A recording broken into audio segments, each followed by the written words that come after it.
For 15 years, I was the perfect wife. But one morning, everything changed. A lipstick stain, blood red, bold, unapologetic, mocked me from my husband's dress shirt. But as I peeled back the layers, I found something far worse than a simple affair. I'm Elena Foster, once a high school English teacher, but over the years became the perfect homemaker, fundraiser, and supportive wife. On a Tuesday morning at 9:30 a.m., it all crumbled in my hands like dust. I was standing in our walk-in closet, sorting through Mark's clothes for dry cleaning, when my fingers brushed against a crumpled white dress shirt, tucked carelessly, behind his neatly arranged row of Italian leather shoes. My first thought was purely practical. Why hadn't he put it in the hamper? Mark was always meticulous. But as I unfolded the fabric, my heart stopped. There it was, a single smear of lipstick. Blood red, brazen, mocking. I froze, my breath catching in my throat. 1,000 thoughts fought for dominance in my mind, but only one clawed its way to the surface. That shade wasn't mine. I gripped the shirt tighter, knuckles white, as the air in the room thickened around me. My world had just shifted on its axis, and I wasn't sure if I was standing or falling. I tried to convince myself. Maybe it was an accident, maybe it was nothing, but I already knew better. Mark had worn this shirt last night. He had kissed me on the cheek before leaving for an emergency surgery at Riverside Medical Center. I had believed him. Of course I had. Because I was his wife. Because I trusted him. Because I was a fool. The closet seemed to shrink around me as the realization settled into my bones. He was lying. And if he had lied about this, what else had he lied about? I should have screamed.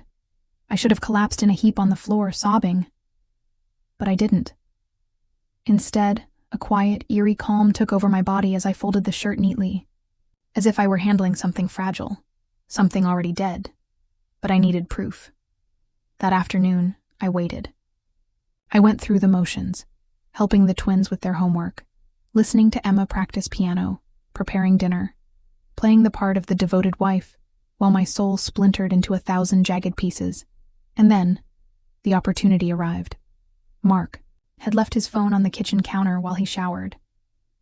He never left his phone unattended. Never. But tonight he did. It took everything in me to steady my shaking hands as I picked it up, my thumb hovering over the screen. One quick glance. That was all I needed. I just had to confirm what my gut already knew, and then it lit up. Sophia Haynes. Last night was amazing. Can't wait to feel you inside me again. When are you leaving her? The words sliced through me like a blade. I felt the blood drain from my face, my stomach twist into a tight, unbearable knot. Sophia Haynes. A junior surgeon at the hospital. Young, ambitious, perfectly positioned to ruin my life. I opened their message thread, and what I found made me physically ill. Hundreds of texts, photos, plans made while I was tucking our children into bed. Jokes at my expense. Poor thing still thinks there's something to celebrate. She's planning a big anniversary surprise. Maybe I should just tell her and put her out of her misery. Let her play house a little longer. The walls of my home, the home I had built for my family, seemed to close in on me. How long had I been living in this lie? I placed the phone back exactly as I found it. Then, I made his coffee, kissed him goodbye as he left for work, and went upstairs to vomit until there was nothing left inside me but fury. That night, once the children were asleep, I waited in our bedroom, the room where we had made love, where we had whispered promises, where I had spent years believing I was loved. When Mark walked in, he barely looked at me as he removed his watch, placing it methodically on the nightstand. Just like always. Are you sleeping with Sophia Haynes? My voice was too steady. Too cold. He didn't flinch. He didn't deny it. Yes. The world tilted, but I didn't let it show. How long? A smirk. A goddamn smirk. Does it matter? He wasn't sorry. He wasn't ashamed. This wasn't a confession. It was an execution. I want a divorce, Elena. The words should have shattered me. Instead, they ignited something else. Why? My voice was barely above a whisper. Mark sighed, as if this conversation was an inconvenience. As if I were an inconvenience. I've outgrown this life. I've outgrown us. He gestured vaguely to our bedroom, the place where our children had been conceived, where we had mourned losses, where I had held him through every triumph and every failure. I've given 15 years to this marriage, to these children. I'm 45. If I'm going to start over, it has to be now. Start over. Start over? I had given up my career for him, my youth, my dreams. I had been the one holding everything. Together while he worked late nights and took weekend golf trips and climbed his way to chief surgeon. And now he was discarding me like a used napkin. He looked at me then, and for the first time, I saw him clearly. Not the brilliant doctor, not the devoted husband, not the man I had loved. I saw a liar, a fraud, a stranger. He walked over to the nightstand, pulled a business card from his wallet, and placed it on the counter. My lawyer will be in touch. You'll be taken care of financially. The children will adjust. They always do. Then he turned and walked out of our bedroom, out of our marriage. As I stood there staring at the card, something inside me hardened. Mark Foster thought he had won. He thought he had executed me with his cruelty, left me broken and defeated. But he had no idea. This wasn't my end. This was just the beginning. I had spent 15 years managing our household's finances, carefully tracking every bill, every investment, every tuition payment. I thought I knew where every dollar went. I was wrong. Sitting in my home office, the space where I once planned, family vacations and coordinated Mark's endless charity galas, I stared at the bank statements spread out before me. Rows of numbers, once meaningless, now screamed betrayal. You're sure you never heard of Horizon Holdings? Veronica Marsh's voice was crisp, calculated. She was one of the best divorce attorneys in the state. Sharp as a scalpel, and just as lethal. I shook my head, my fingers tightening around the paper. No, that's not one of our investments. And yet, over the past 2 years, Mark had funneled nearly $250,000 to it in neat, deliberate withdrawals. 5,000 here, 10,000 there. The numbers added up to a silent fortune siphoned from our joint savings. Classic asset diversion, Veronica mused. But there's something off about the amounts. Too sporadic for an offshore nest egg. This looks more like... She paused, tapping her red fingernails against her desk. Like hush money, I finished for her. Her sharp blue eyes met mine. Exactly. I forced myself to breathe, forcing down the nausea that clawed up my throat. The affair was one thing. This was something else. Mark wasn't just leaving me. He was hiding something, and I intended to find out what. Do you remember a Dr. Daniel Brooks? Veronica asked, as she scanned another file. The name tugged at something deep in my memory. I vaguely remembered a quiet, serious man, one of Mark's colleagues at Riverside Medical Center. Then one day he was just gone. Mark said he left because of professional differences. Veronica smirked. He didn't just leave. He vanished. And you're not the only one asking questions about that fertility clinic Mark helped expand. The air in the room thickened. The fertility clinic. I felt my stomach drop. We had struggled for years to conceive naturally. 3 painful, heart-wrenching rounds of IVF before I carried the twins. Another 2 before I finally had Emma, and Mark had been there through it all. Hadn't he? Veronica handed me a sticky note with a phone number. Brooks runs a small private practice now, about an hour outside the city. If anyone knows what Mark was up to, it's him. Dr. Brooks agreed to meet me the next afternoon. His office was a stark contrast to the sleek, modern halls of Riverside Medical. It was small, almost humble, tucked between a hardware store and a diner that smelled of burnt coffee. He looked older, wearier, as if he had been carrying a burden for far too long. When he saw me, he sighed. I always knew this day would come. he said quietly. I clenched my hands to keep them from shaking. Then tell me what my husband did. For the next hour, he did. The fertility clinic at Riverside had been a gold mine, its success rate nearly miraculous. But Brooks had noticed inconsistencies, slight differences in lab reports, procedure records that didn't align. At first, he thought it was human error. Then he found proof. Mark and Dr. Mercer were falsifying records. Patients believed they were receiving one treatment when, in reality, their cases were being altered. Altered how? My voice barely registered, above a whisper.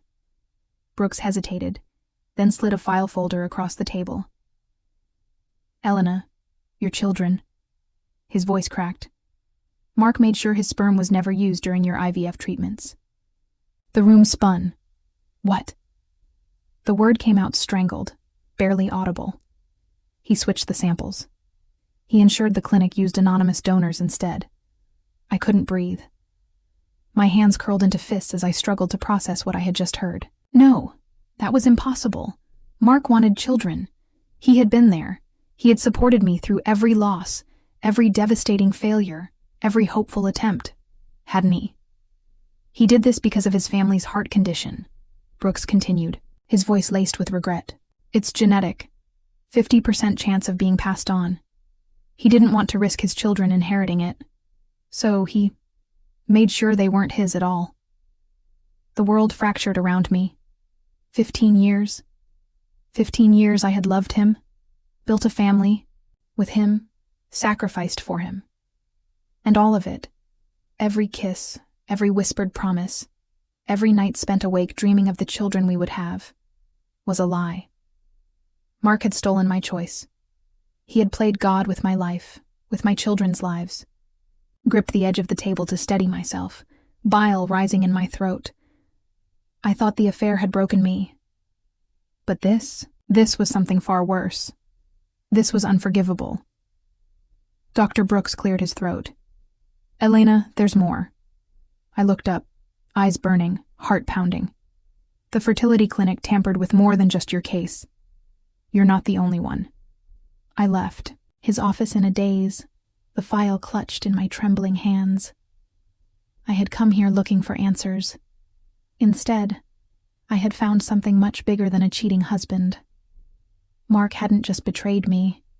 He had betrayed our children, our family, and dozens of other unsuspecting parents. And now I had the power to destroy him. I moved with quiet precision, the perfect, obedient wife playing her final act. I cooked dinner. I smiled at school drop-offs.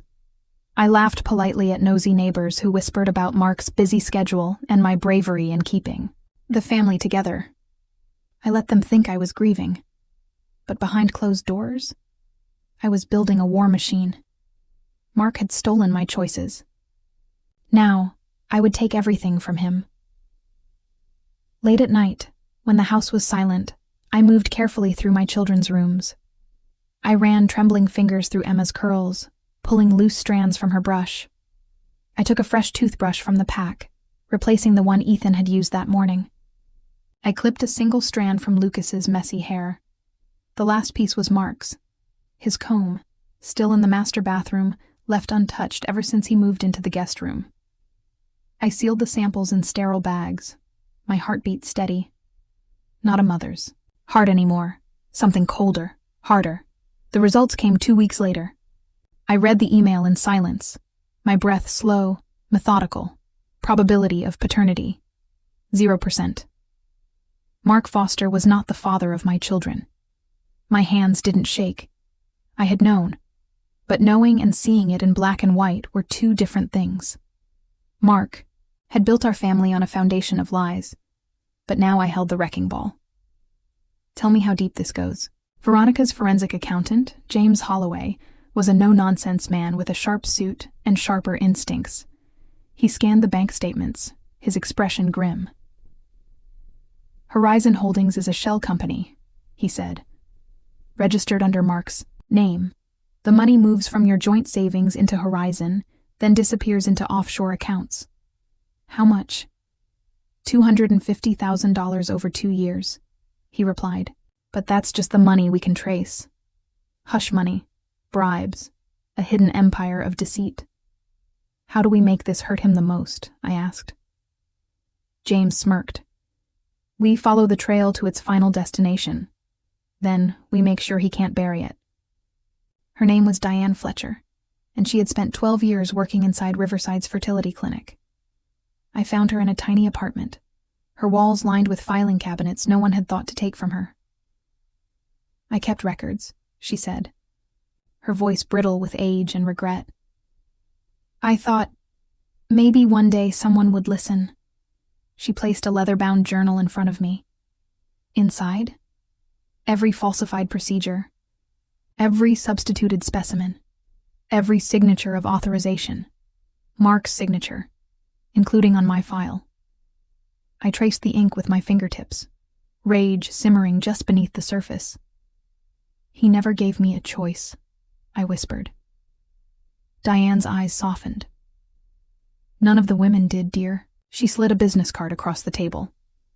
Agent Michael Dawson, Federal Bureau of Investigation. He's been waiting for someone like you, she said. I pocketed the card. Then let's give him what he needs. The private investigators. Report arrived a week later. Sophia Haynes, Mark's mistress, his lover, his perfect young replacement, was not who she pretended to be. Her real name? Sophia Evelyn Haynes. Her mother, Evelyn Haynes, had been Mark's patient 5 years ago. A routine valve replacement gone wrong, one that ended in Evelyn's death. The official report? Evelyn had failed to disclose a medication that interfered with the procedure. The real story. Mark had been operating on minimal sleep after a weekend with Sophia in Chicago. A mistake was made. A cover-up was executed. A family was destroyed. Evelyn's husband died a year later.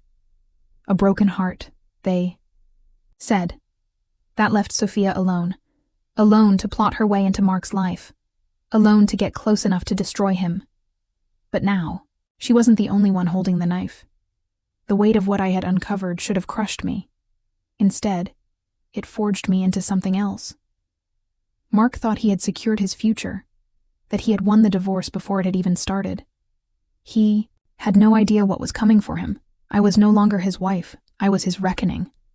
I smiled sweetly as I signed the mediation papers, my hand steady, my expression serene. Mark sat across from me, relaxed, his confidence palpable.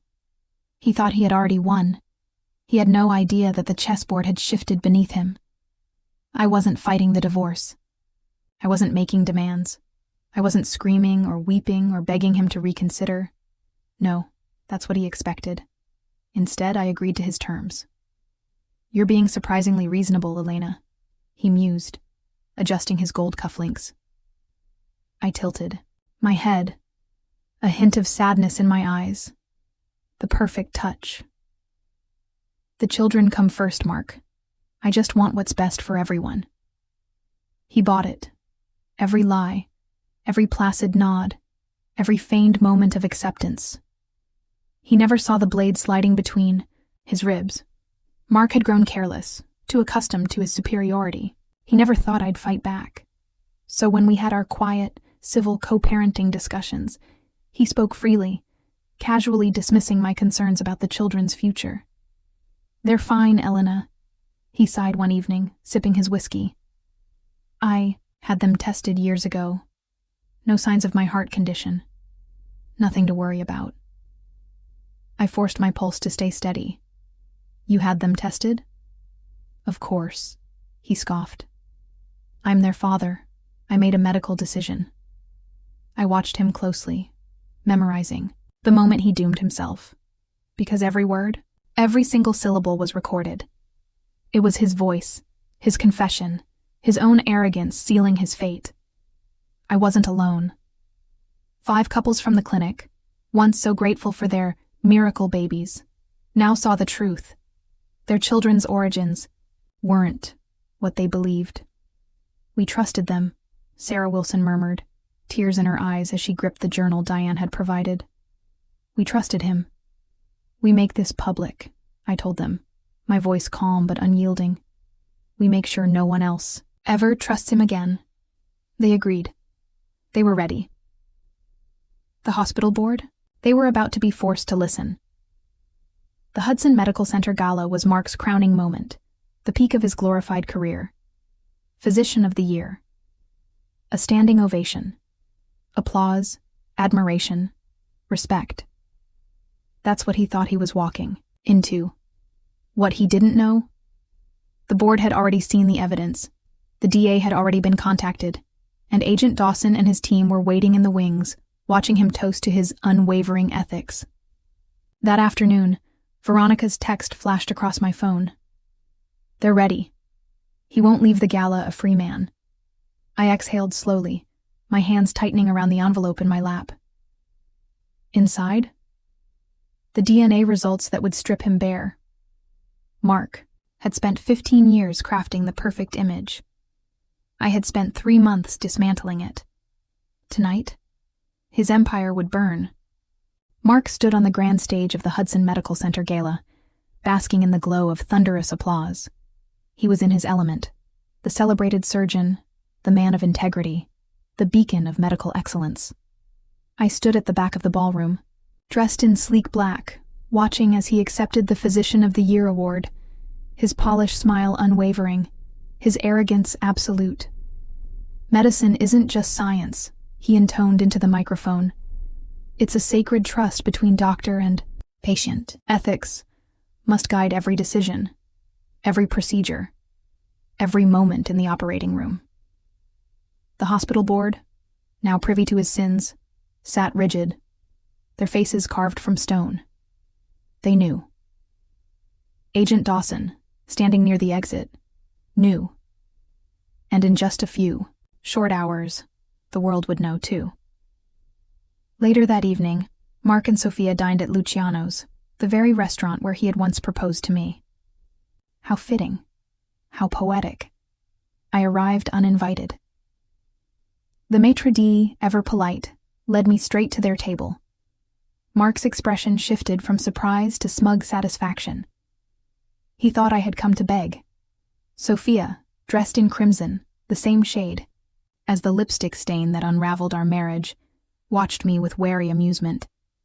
I placed the cream-colored envelope on the white tablecloth, my smile unwavering. "Congratulations on your freedom," I murmured. "You might find this interesting reading." Mark's fingers trembled as he pulled out the document. He scanned the DNA test results, his confident smirk vanishing. Sophia leaned over, reading it, and her face drained of color. This isn't possible," he whispered. I leaned in, voice like steel wrapped in silk. "You ensured your sperm was never used in our IVF treatments. You falsified medical records. You built this family on a lie. And now? I'm taking it all back." At that moment, the restaurant doors burst open, the hospital board, Agent Dawson, federal officers. "Dr. Mark Foster." Dawson's voice rang out, sharp and unyielding. "You're under arrest for medical fraud, financial crimes, and ethical violations." Mark's face contorted in rage. "You set me up." I smiled, serene. "No, Mark. You set yourself up. I just lit the match." As they hauled him away in handcuffs, the restaurant fell into stunned silence. Sophia, motionless, whispered, "You planned all of this." I met her gaze, feeling nothing but calm certainty. "I just finished what you started." Mark's license was revoked. The fertility clinic was shut down. Lawsuits piled up like a fortress of justice. His hidden accounts were frozen, his reputation obliterated.